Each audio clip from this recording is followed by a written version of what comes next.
This demonstration shows virtual creatures that were evolved to perform specific tasks in simulated physical environments. Swimming speed was used to determine survival. Most of the creatures are results from independent evolutions. Some developed strategies similar to those in real life. Once they're evolved, multiple copies of these creatures can be made and simulated together in the same environment. The next group of creatures were evolved for their ability to move on a simulated land environment with gravity and friction. Some simple solutions with just two parts were found. Some seemed like they could use some assistance, while others were fairly efficient, such as this rowing-like behavior. Here is an odd cousin of the previous. A mutation caused him to tumble. Some creatures evolved to incorporate contact sensors in their control systems. Here is another inchworm-like creature that tends to go in circles. This was actually a creature first evolved for its ability to swim in water, then later put on land and evolved further. A successful sidewinding ability resulted. Here is one with a hopping style. The protrusions on its arms seemed to help prevent it from tipping over. This was the fastest, with a successful galloping-like stride. This group was evolved for their jumping ability.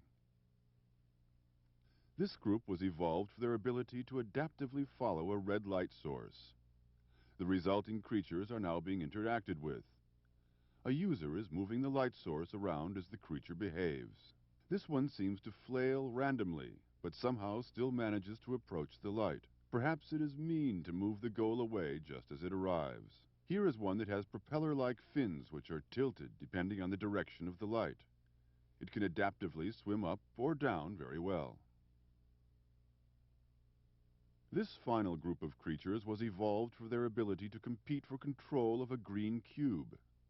The creature closest to the cube at the end of a simulation is the winner. Here, a strategy first arose for simply tumbling towards the cube.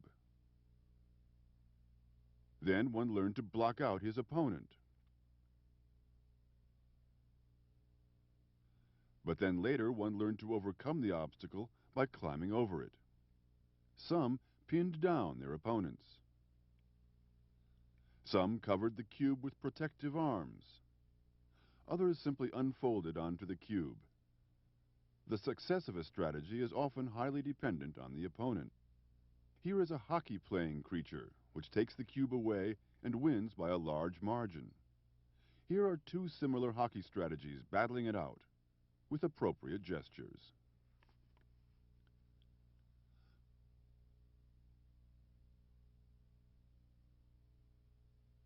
This crab-like creature walks well, but often continues past the cube and instead seems to prefer beating up on his opponent. Against the arm, the crab seems to simply walk away. A successful strategy is this two-arm technique that swipes quickly in from the side and moves the cube over to a second arm. These are the final rounds of competition amongst the overall best.